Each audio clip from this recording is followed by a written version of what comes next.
Welcome tonight. Welcome to the State of the Republic podcast. And we have these wonderful guests with us. We have Drew Skundrich and Matt Mahoney, excellent alumni from Sac Republic. And they're going to get us caught up on some things. We're going to ask them a few questions tonight. So, and if you have any follow-up questions, maybe we can put them on the spot down the road. And there's always a chance that we get to see them again. So welcome. Hey, let's get caught up on the past month or so and find out about how you two are doing. So, Matt, you got signed by a former coach, Brendan Burke, and he's now leading the Colorado Switchbacks. So talk a little bit about that. And Drew, now that you're a free agent, how's that experience going? So we'll get to those two particular questions, but in the meantime, let's get caught up. Yeah, so I drove home from Sacramento. My brother flew out, and we drove home mid-November. So that was pretty cool. Saw a lot of nice places on the way back. Then I got home, and basically I'm from Poughkeepsie, New York, so I go back to my parents' house. So it was nice seeing them because I didn't see them for 10 months being on Sac because they couldn't come out and all that. So I saw my brothers to their home, nieces and nephews that were all, almost a year older now. So it's nice being home for a couple months. But other than that, not much has changed. Just working out and trying to stay in shape and train safely and get ready for next season. And with Colorado, I'll just cover it quickly, I was very fortunate because we know how it is now with the USL. They haven't announced much what's going on. So I was very fortunate. My old coach got the job, and he gave me a call up, and it all kind of happened pretty quick after that. So I'm very lucky to have a team and ready to get going in 2021. Yeah, you're right. With a few of the teams folding or just not continuing on in 2021, you are one of the rare, signings to be able to keep going. And we're so proud of you, and we're so happy for you. Some more questions coming for you later. Drew, your turn. Yeah. So after the season ended in Sacramento, I came back to the DC area where my wife was playing soccer. And I actually joined them in their training sessions for a few weeks or so. And that was super fun to be able to train with her and her team and get to know who she spends all her time with. So that was really fun. And then other than that, the main thing that happened to me this offseason was buying a house with her. So we actually bought a house in December, and we're still in the process of moving in. We still have to get some furniture and whatnot, but I was super excited about that. And as for next year, I don't have a team yet. I'm looking to still play soccer. One of the main reason I left Sacramento was because I wanted to be with my wife. I think for me personally, the distance just was too tough. And I just feel happiest and at home when I'm with her. And she has a really secure job in DC with the Washington Spirit. So I think it was kind of the viable option for us. But I'm really excited to be with her finally after a year of marriage apart. So. That's awesome. Yeah. Well, congratulations on the new house. And, it's great that you're able to be back there together too. So great to hear that. Yeah. So this question is for both of you. We know you were in Sacramento for a little while. Can you tell us what are the top 3 things that you take from your experience in Sacramento? And you can include, maybe favorite road trips, hangouts, maybe locker room antics. That's a good question. Yeah. Top 3 experiences. Well, we could say it now because we're not there anymore. We're all adults. There were a couple good nights going out with the team when they're pre-COVID, 2019, 2020. There were a lot of fun guys on the team. Everybody got along. So just going out, having some drinks with each other. There were plenty of those great experiences. That's what I think of off the bat. Those specific trips. Drew was my roommate for every trip, so we lived with each other in the apartments, and then we were with each other in the rooms too. Yeah. Along those lines, like more soccer related for me, one of the biggest kind of learning experiences I had was this past year. I was fortunate enough to be captain, and I learned a lot. And Mark Briggs was extremely helpful in developing my leadership skills, trying to balance that with playing. So I take extreme gratuity just for him and helping me along the way. So along with all the fun that we've had off the field, I take that as something that's really beneficial for me. And leading off that, we both came from the Steel, obviously, as well, where that's more of a 2-team, and the competition is a little less. So this was our first time being in a real team in the professional environment. For me, especially, the competition was far more difficult than it was, for example, in prior experiences. So that's something I'm grateful for, because it makes you learn who you are, helps obviously build character, and just, kind of teaches you about how we have to deal with certain situations in soccer.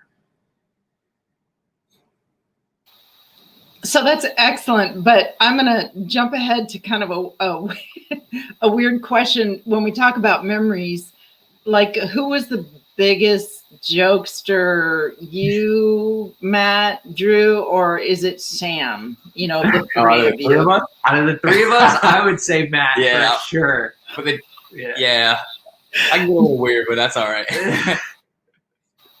Drew, you have to spill the beans. What happened? Huh? What happened? What's Matty like? What's Matty like? I know he's a big, kind of like a big goober, but I mean, that's why I love him. I mean, come on. So there's a point this past season where it had gotten to a point where Matt would say something ridiculous or just like make a random noise every day. So Sam and I bet him it was like a dessert or something like that, that he couldn't go a full day without saying something ridiculous. And I didn't think last till noon. I think he lasted until like lunchtime, and then he said something, and he was like, "Oh no!" It was absurd. So that just kind of sums up how Matt is every day. Well, what were some of those things, if you guys could say anything? I mean, some of them were like weird stuff he would send someone in a Snapchat, just like me. If you think of the most ridiculous things you can think of, like me making weird things with my face, just like any weird noise you could think of, that's kind of what it was. Just because I was obviously very comfortable around Drew and Sam, and we were in quarantine, kind of got to us. I can give one example. So I'm interested to hear what this is. There were so many points where we would just be so bored, and like we'd be watching TV or something, and then Matt would like get a plastic fork or an empty water bottle or something, and he just started throwing it around the room and chasing it, throwing it again, chasing it. It was a lot funnier in the time being than explaining it, but super it funny. sounds ridiculous to hear now. Yeah. Well, I think you guys needed like a dog, and so it sounded like you guys had a pet. And it was his name just. Don't worry, Drew was very close behind in the weird department. Sam was kind of the father figure. Sam wouldn't stoop so low, but although he did wear funny costumes when you guys did Tasty Tuesdays, you went off the rails a couple times with your costumes on Tasty that Tuesdays. Was peak quarantine. That was quarantine. We needed something to look forward to and make it interesting. Yes, excellent. So I don't mean to go from fun to serious, but. Well, actually, you could make it kind of fun. You both transitioned from Coach Simon to Coach Mark. How was that transition? Because that's not a common thing. Sometimes you end up seeing a change of players as well. But you guys made it through the transition. What was that like? I'd say obviously they're two very different people and two very different coaching styles.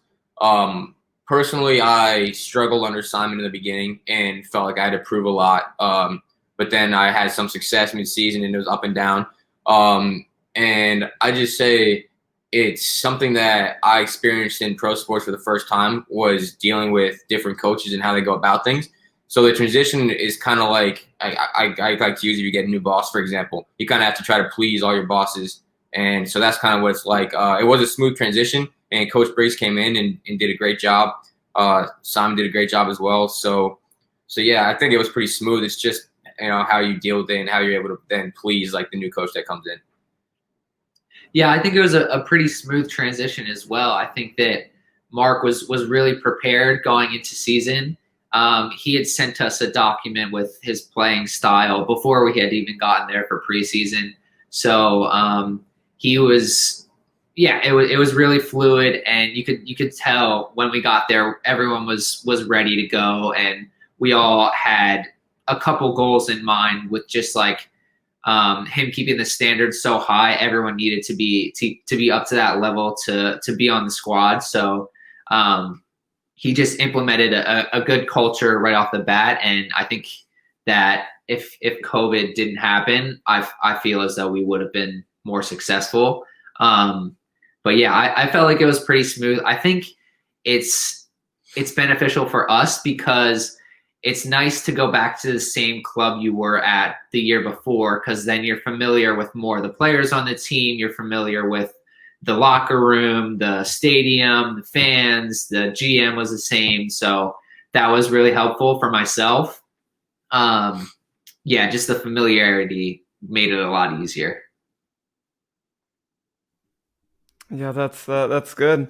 So my question, if you guys ever talk about soccer together, I don't know, maybe you guys don't follow the soccer outside of your own play as much, but what is usually your favorite chatter back and forth? Is it more on like Premier League? Is it on like a certain team? What do you guys normally talk about when you talk about the sport outside of your own careers, of course? Well, last year, the past 2 years, so Sam is a huge Manchester United fan. And so obviously he wants to watch every single game. And sometimes we would watch in our living room, and Matt and I we would do everything just to bust him. Yeah. If United would like give up a goal or even tar or if weren't playing well, we would just make sure he knew about it. Yeah. But other than that, between us, like we both follow soccer, we both watch actually MLS too. Like we both have friends that are in the MLS, so we follow along with that too, which is pretty cool. But yeah, nothing specific. Like for myself personally, I don't really follow any team specific, so it's kind of just generally I enjoy watching. You know, I really liked you before, but now you mentioned that you were bagging on Sam from Man U, and that's kind of like one of my favorite teams. So. No, I'm kidding. I'm kidding. You can't say anything right now. I think they're doing pretty well. Yeah, they're doing pretty. I think they're staying. They are. Or second. Yeah. We'll know a little more tomorrow. I think the English Premier League resumes tomorrow. So, yep. So, anyhow, so that was interesting that you guys do talk soccer. I'm sure you talk about now. You're talking about new home stuff, but anyhow. So Matt, here's that question that I had you guys prepare for. Oh, yeah. Pick a walkout song for Drew. What would you choose? And Drew, you get to have the same question back. So there's a song. So yeah, it was tough to pick because Drew likes a lot of different music. The top ones he listens to are he likes Caribbean island music. That's a big one he likes, and he'll dance around the apartment with that. There was a song that came out this year called "Blessed." I can't remember who it's by, but you can blast it and just go crazy dancing. But I think any Ariana Grande song, Drew's a huge Ariana Grande fan. So you put like 7 Rings or her new album on, and Drew will thrive. He'll absolutely thrive. Wait a minute. He's laughing. Drew, is this like true? Everything he said is true. So your walkout song would be Ariana Grande or Blessed. Okay. Yep. That's just what Matt said it would be for me. I don't know if I would choose it. But he may not choose it, but if I were to, that's how I would see Drew walking. That would be awesome. I'm sure your wife would really appreciate that, though. Seriously, you know. And so, Drew, same question back about Matt. What would you pick as his walkout song? Come on. I would choose Cotton Eye Joe. Just because we used to play that on road trips and sometimes before home games, just like right before we were about to leave, just something fun to get us. Like, we would get hands up and like dance, like do the dance in the room and stuff like that, and then go out to the bus and go play. It's fun. Yeah. But again, I probably wouldn't listen to it, but it's not the worst song to get going for a game, but. I guess that's what happens when you're roommates, right? I mean, you gotta know what your favorite music is right outside of the car, right? Yeah. That's cool. That's cool. It's cool to have that develop, right? Have that like camaraderie develop, and we see it on the field too, and it works out good too. And I think it's one of those things that when the team makes it to MLS, we're probably gonna lose, right? Because no one's really gonna be rooming together, and hopefully that doesn't affect us too much, but it is really cool to see that chemistry on the field as well. Sure. So who else are you guys keeping in touch with right now from your time in Sacramento? Like, is there anyone that, regardless of not being around here, you guys are still going to be in contact with? Maybe also any favorite memories you guys have with people that you met in Sacramento and whatnot? Go ahead, you start. So the main guys I've kept in touch with so far have been Sam, Tomas, and then Andrew Wheeler. But I had so much fun with like everyone, every single one of my teammates. So I'm sure I'll be keeping in touch, giving them a call every once in a while. Because I just had so much fun with all of them and would love to keep up with them. Yeah, I'm obviously Drew, Sam, and Matt, and of course, but I talked to Jordan McCrary a little bit, as well as Hayden Sargis and Jaime and Shannon Gomez.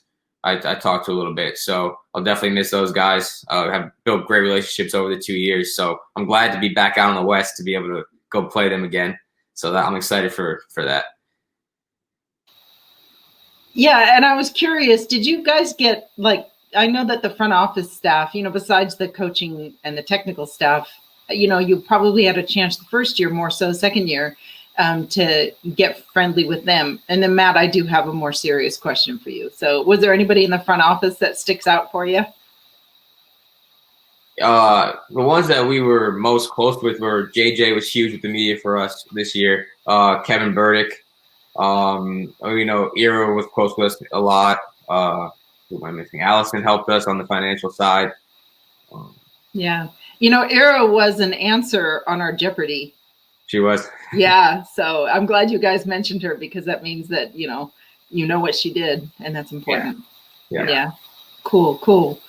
But Maddie, this is more of a serious question. Now, I've talked to you about this before, because I've always been impressed, but how do you naturally pick up that swivel head, the skill to examine the field in front of you during intense and fast-paced play? I mean, I saw you do that. I used to play outside defender when I got older. My younger years, I was up top, never a midfielder, because I never had the tank like Drew, but we'll get to that in a second. Yeah. But yeah, how did you develop that? I mean, like, was that just a natural thing, or did you have to learn to do that? No, it definitely took a lot of practice. Honestly, I think a lot of it is just repetition, seeing the field in the same spots over and over again. You almost see kind of automatic, like, first, second places you should be looking and stuff like that. But obviously, I still make a lot of mistakes doing it, but it's kind of just that with my time at the Steel and in SAC, instilling, obviously, in my position, like, simplicity, because we can't risk a lot as a center back or even playing outside back. So it's kind of just simple things like that, where sometimes I would try to either overplay and times where I should hit it long. But yeah, definitely something that was more learned than just me naturally having it, because like I started playing at outside back. I played there in college. And then when I was put there in center back at 2018, it was a different angle. I hadn't played there in a while. So it was definitely a learning process, but it's gotten easier as I've gone along. So how did you learn to use both feet? Because you've learned to use both feet. Most of the time, if you're on the outside right side, you're kind of a right-footed, where the left foot is just there to hold you up. Well, I'd say my left foot could definitely use some work. I'm obviously not as confident with it as my right. But again, just repetition. In training, practice on both sides. Drew and I have hit a million long balls to each other after training. So it's just, being able to use both and then having the confidence to try to use it in a game, which always doesn't come off. But, yeah. So this next one's for Drew now. You're known as being that box-to-box player, and from what we heard from players, they often joke that you absolutely love running, which is good. We want more players that love running. That's definitely what you want to see from the team. What led you to developing that part of your game, and what advice would you give, I think, to other players to improve their running? It's a peanut butter and jelly seeds. A lot of carbs. I think that I was kind of gifted the ability to run for a long time, because I've always kind of been more fit than my teammates, like ever since high school, kind of. And then during college, our team was just extremely fit. And being a center midfielder, you have to be able to get up and down the entire game. So it's always my goal to be one of the fittest on the team. So I just run a lot in the off season to try to get that goal. Nice. Well, that's good. I mean, it's good to know that you're gifted like that, and we need to get more players that have that ability, because sometimes players tend to not be as fast, and not in your current squad, but in the past we've had a couple. There's one that comes to mind that I don't know. He just didn't want to run. He could run, but he just chose to just not do that. Right, and I think that Briggs is trying to find the guys that'll do the running, so it should be good next year. Yeah, it's like you got to play both sides of the ball, gentlemen, and pressure, cover, balance, and the cover part is huge. And I know that's those three words. Plus, there's probably more. Those are big time. Yeah. We're getting close to wrapping up with Drew and Matt, but we want to get a little more information, Drew. This is switching gears. You married Abby in 2019. You talked about it a little bit earlier, and that it is a passion and a job for both of you. I mean, like, how does that balance out when you both are working like in the same profession, and especially with Abby going off, and she's in camp right now, and you're home and you're left to do all the unpacking. So, I mean, like, how does all the distance and how do you make it work? Yeah, the distance was really tough. It's tough for any relationship. And there was a point last year where she tore her meniscus and had to get surgery. And because I was in Sacramento, I couldn't be there to support her. And that kind of ate at me the rest of the year, because I want to be her support system. And she wants to be my support system. So she wants to support my dreams with being a professional soccer player, which is why she was so willing to kind of be on board with me going to Sacramento in the first place, being so far away from her. But yeah, ultimately it was just a really, really hard decision to make, because I loved every moment I spent at Sacramento, and I felt like I was in a really good place for my career, but I just wasn't as happy as I was with her, and I wanted to kind of start our life together. So yeah, it was a really tough choice, but we just both support each other as much as we can, whether it's like going and training together, I don't know, pushing each other if we need a little pushing some days. Yeah, it's fun. It's fun. Excellent. Hey, Sharon, can I say something? Because I know Drew wouldn't. Her name is Andy. Actually, I knew that. No, I knew that, Abby. And I even wrote Abby. I didn't say your name before, but then I just wanted to. I know. It's Andy Sullivan. Everybody knows Andy Sullivan. That name's a little bit more popular than Andy Skundrich.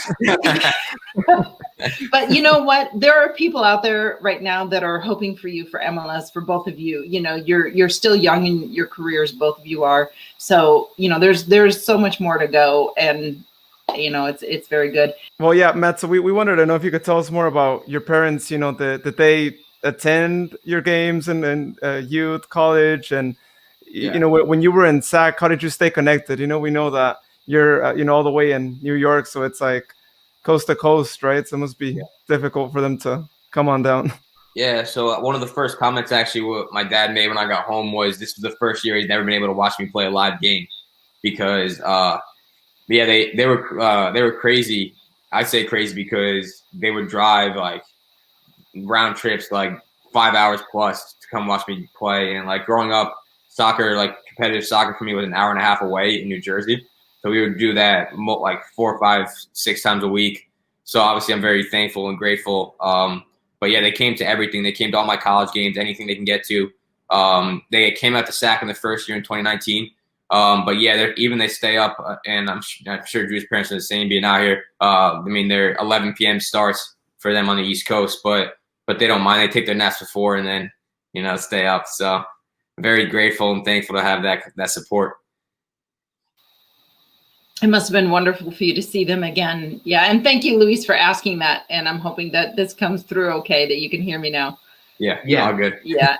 And we want to respect your time because it's, I know that you guys have another session to go to, even though it is later on your coast than it is here.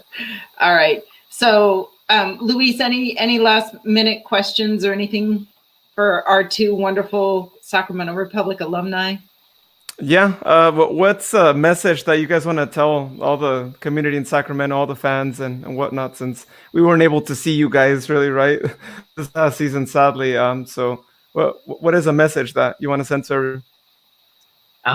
From me, I know how much you guys support us, and Sacramento wouldn't be successful without you guys. You guys are an extremely passionate, loyal fan base.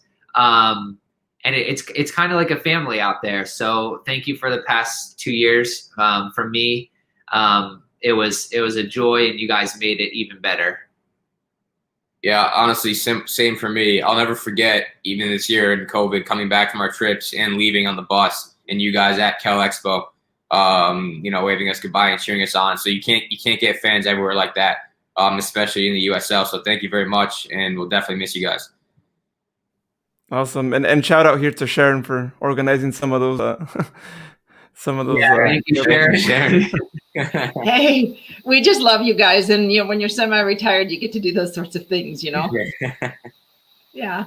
Well, we miss you. We love you. We can't wait to see you. We can't wait to see what the future unfolds for Drew, even though the name on his shirt right now says Matt on the recording, but it's okay. It's all good. Looking forward to seeing you guys out there on the field, and we will follow you. Sacramento fans are rabid. We follow you for life. Once you played for Sacramento, you're family for life. Thank you very much, awesome. guys. Thanks for having us. Yeah, thank you. Loved having you. Thanks for joining. No problem. Yeah, Bye, thanks for joining us, and good luck in your future career. Thank you. See you. See you. Well, that was a delightful interview. I know it was one of our faster interviews, Luis. What did you think? It's good. I mean, it's definitely really cool to see them have that great chemistry, right? That I talked about earlier. I mean, like I said, it's one of those things that makes it unique to Sacramento right now, and being in USL, right? To have that home feel, right, where players know more of each other because they room with each other. They come from other states, so of course that's what happens, and it's awesome because that same relationship that they establish from just being roommates and hanging out all the time gets shown right on the pitch because they understand each other well. Maybe they practice together. I believe they did some practicing while we were in the I wouldn't even call it off season, but while we were waiting to see if the season would even come back. And so we saw some of that, right? Some players doing their own training amongst their roommates. And that's really cool. That doesn't happen elsewhere in other leagues like the MLS. And so it's cool. It's great to see that. And really interesting conversation here with them. And so, yeah, thanks for setting this one up. Yeah, you're welcome. And to hear a little bit more about how Drew has progressed with Andy and buying a home. They're so young, and I'm so proud of them. For already getting a place. That living, the home base is so important, and that's what some of the older Republic players have mentioned to us as life has unfolded. Everybody gets to the point where they want to settle down a little bit and not move so much, because pro sports and entertainment is brutal on a home-based lifestyle. And so to hear that the two of them have, found a way to nest and move their lives and their careers forward, no matter where they are, that was really a nice conversation. So maybe we can get them on Jeopardy Live, or one of the other. It'd be fun to have Sam, Matt, and Drew on our Jeopardy Live show, the Republic Jeopardy Live show. That was fun this last weekend.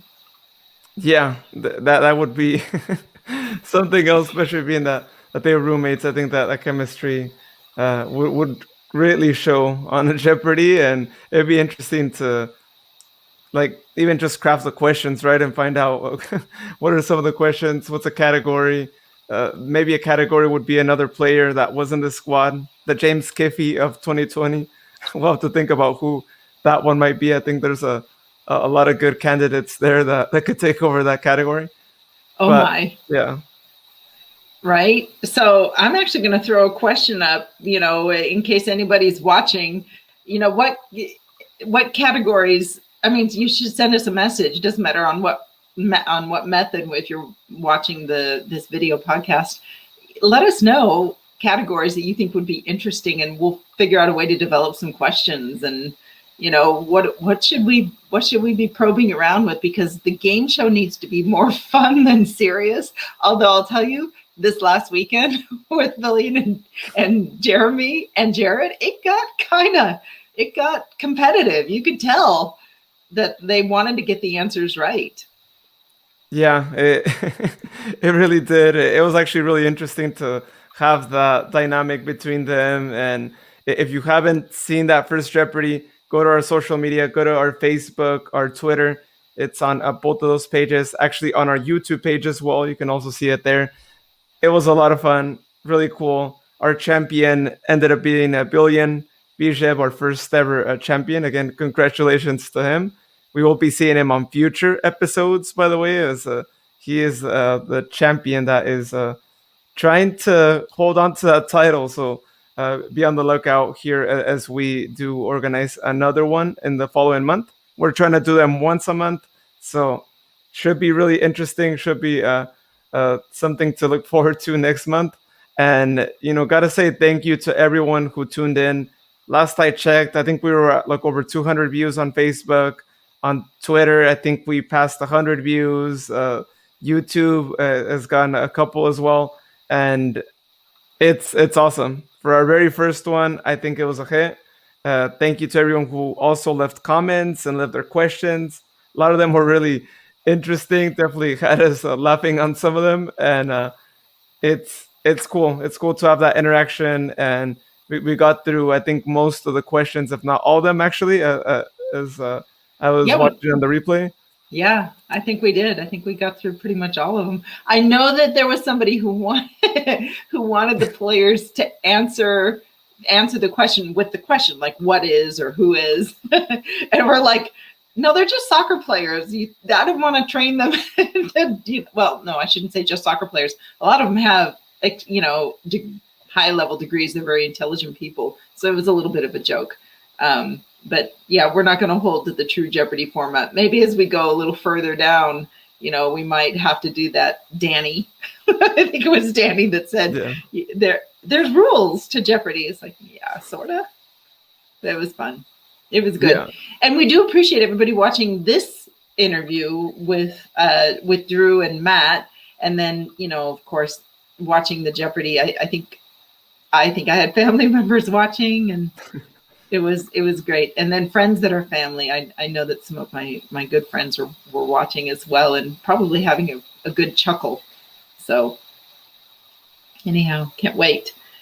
So if we were thinking down the road, like if we got Joe Wagner or Warren Smith, Luis, what kind of questions or categories would we want to get if we had them on? Oh, that would be interesting. I think one that comes to mind right away is definitely doing a history of soccer in the U.S. Let's test their soccer knowledge of anything that has gone on here in our country. Possibly worldwide too, but I think in our country would be an interesting one for them. And I think it would also be interesting to do a trivia in their hometowns. I believe Joe is from St. Louis, if I'm not mistaken. Mm-hmm. Warren, I'm not too sure where he's from. I'm sure you know more than I do on that. We can find out. It'd be interesting, right? Let's do a category on their hometowns and see if they know their history of their hometown. Let's see who knows more about their hometown. We may find out some history that's not in the history books if we ask those sorts of questions. They may know something that nobody wrote down, which is always the fun part. And they both were involved with baseball. Joe's a huge baseball fan, and Warren helped establish the Sacramento River Cats. So it would be interesting to have like kind of a random category where we ask them interesting, like off the wall questions about things that they have done in the past to see what they remember about their own personal, endeavors. And that would be a lot of fun with the two of them. Oh yeah, So, yeah. yeah. Figuring out if they know that or not, and Yeah. I know Joe was actually involved in the Modesto Nuts here locally, Right. my Yeah. hometown, which I thought that was really cool as well. So yeah, that'd be interesting. Let's see how much they know their actual baseball teams. Right. Yeah, that would be fun. And then, with Warren's current endeavor and with San Diego Loyal, it's all good. Whatever we come up with, we'd have to have a third contestant in there. And I'm almost thinking we had a question asked by somebody, and his name was Brent Sasaki. Now, remember, Brent comes from the Sacramento Kings as well. He has a long history. He's an incredibly talented man. So that would be a fun person to pair up with Joe and Warren to see who knows what about the other. That would be fun. We could throw in some UC Davis Aggie questions, to make sure that we offer Brent an easy category. Not easy, but something he would know. So that's fun. This is all fun, and I'm so glad we stepped up and did a Jeopardy live, Luis. That was fabulous, and I know that a lot of kudos goes to one of the other hosts of that for kind of thinking it up, and that was Crash Kitka. That was good that he got in touch with us and said, hey, let's think about doing something kind of fun. And then Luis, to have you kind of design some of the stuff behind the scenes, and and it was great. I'm really proud of what happened. Just happened.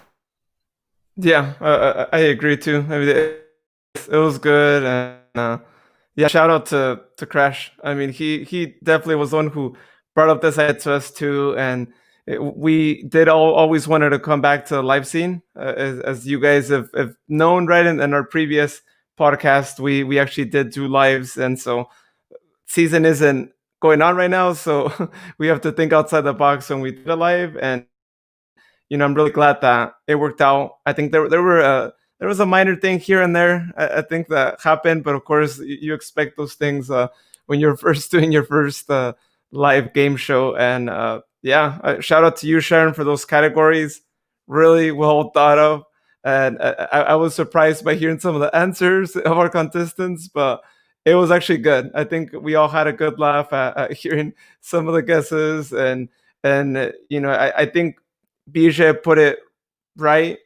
Whenever you're in one of those situations where you're put in the spot where you have to think about someone's name or about a statistic or something, it can be really easy to say the wrong thing or to get it wrong. And it was funny to see that too. But I know, had it been Sharon, Crash, or me on there, maybe we would have gotten some of those answers wrong as well, or would have had wrong things to say, or maybe the incorrect Smith, right? As was the case with Jared too there. But all was good. I think we had good laughs during our live, and like I said earlier too, our questions were really good too. Thank you, everyone. You had some really interesting questions for our guests, and also got to say, also shout out to our participants, of course, to Bijev, to Jeremy, to Jared. It was a good mix, and we had two players and a super fan of the Republic, too, out of Phoenix.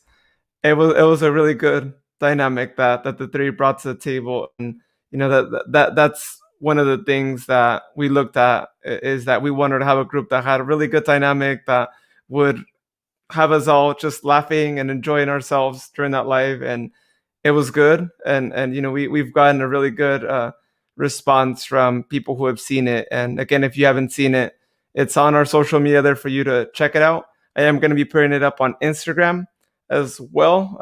Sadly, we can't go live on the Instagram. I wish we could, but our streamer provider doesn't have that option yet. And so be on the lookout again for our next Jeopardy next month. It's going to be really cool. We got new questions. Don't think we're going to use the same ones. We might use some of the same categories because there were some really good ones there. But we are going to have a couple of new categories that are going to be more so matched to our participants, and what are some of the things that they should know, but that they might forget while they're put on the spot too. So be on the lookout for that. And one thing that, depending on the time of day that we do it, or if we have somebody across the pond, which I'm hopeful it won't be, we probably should encourage drinking. If any of our contestants, because I think I saw Jeremy, I don't think that was a Coca-Cola he was drinking. It appeared to be a nice dark beer, but I think that's important for, if anybody is comfortable doing that. And then for our viewers, maybe this could be one of those games where it's either you take a shot, you think someone's going to get it right and they don't, or you think you know the answer and you don't. So yeah, that it could evolve into something, even more fun for everybody, since we're still in it. It's going to be a while before the COVID situation we're in a better relief and a better state.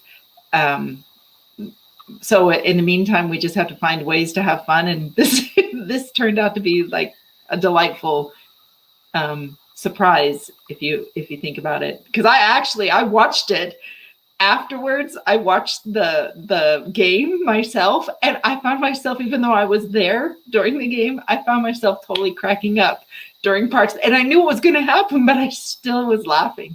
So this is good. I can't wait to do it again. But in the meantime, if anybody has some questions or thoughts or whatever, let us know. And, hopefully we'll be able to get even some of our current Sac Republic players and staff to get on our feed and to get on the game with us, because that would be interesting to get some of our existing players on and see if we come some good questions for them and see how competitive they would be. Right now I have an idea of who I would want to have on to beat Villian, number one, because he's the reigning champ, right, Luis? Yeah. So we'll have to do it that way. Yeah. Right now he's the champion, and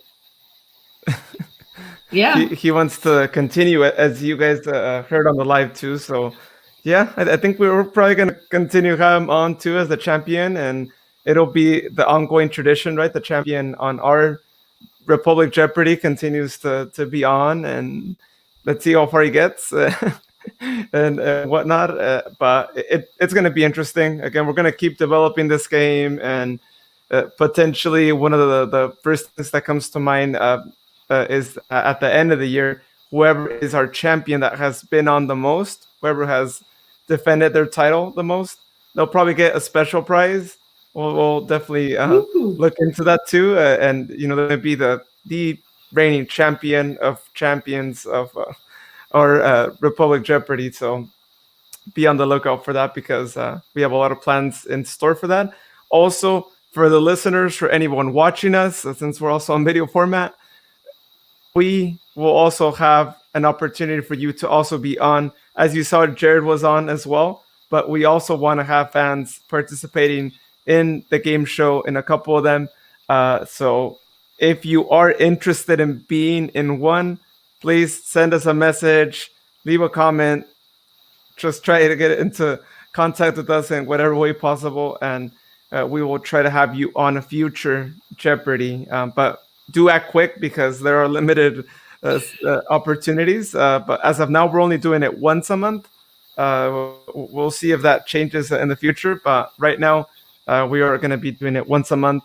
There's a lot of work that we put to have it on, and so as much as we would love to have one each week, it is a little bit challenging too. But for now, we have that. We might have other kind of live shows in the future, maybe other kinds of games aside from Jeopardy. So be on the lookout for that. This was barely our first live game show, but there are other opportunities to do other game shows, and there's other platforms that we can utilize as well. So it's going to be interesting there.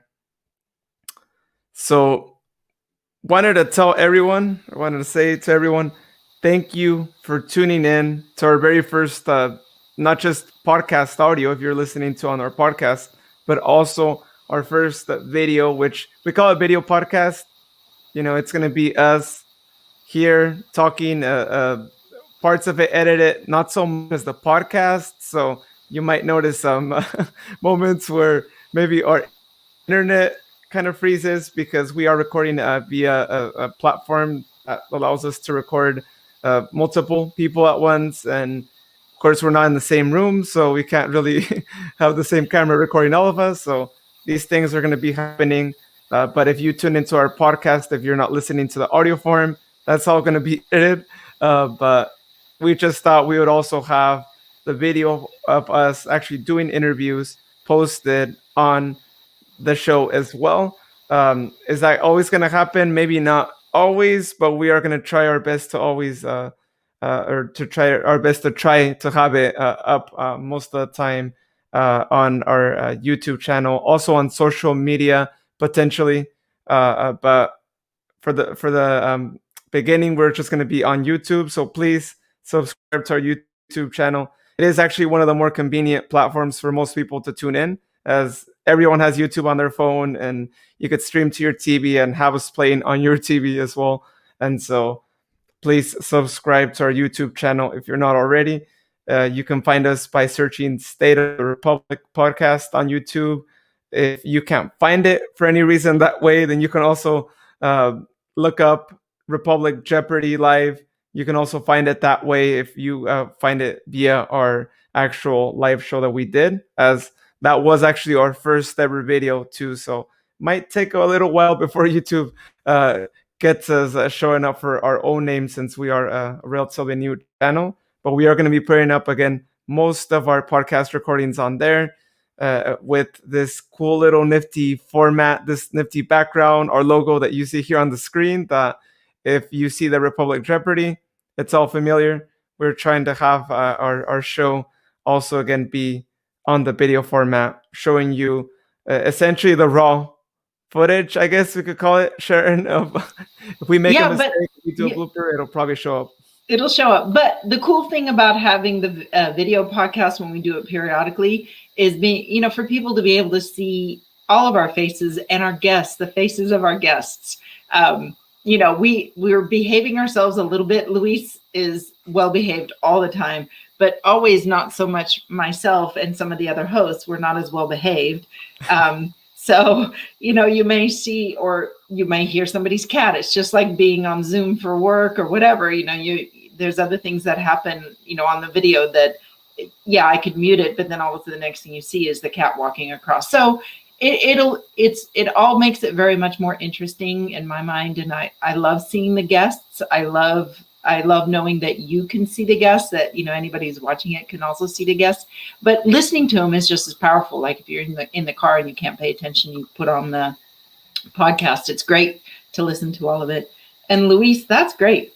I'm looking forward to the next one that we do. And I would just tell everybody, stay tuned. We've got good stuff up our sleeves. Yeah, so it's really interesting. You get to see us in a video, and if you didn't believe that we were actually interviewing former players or anyone else that you hear on the podcast, then here you go. Here's our proof that we are actually talking to them too. And so, again, thank you everyone for tuning in to our video podcast, and also to everyone who is listening. Thank you for listening to the podcast as usual. Have a great night, and we'll see you next time. Good night, everybody.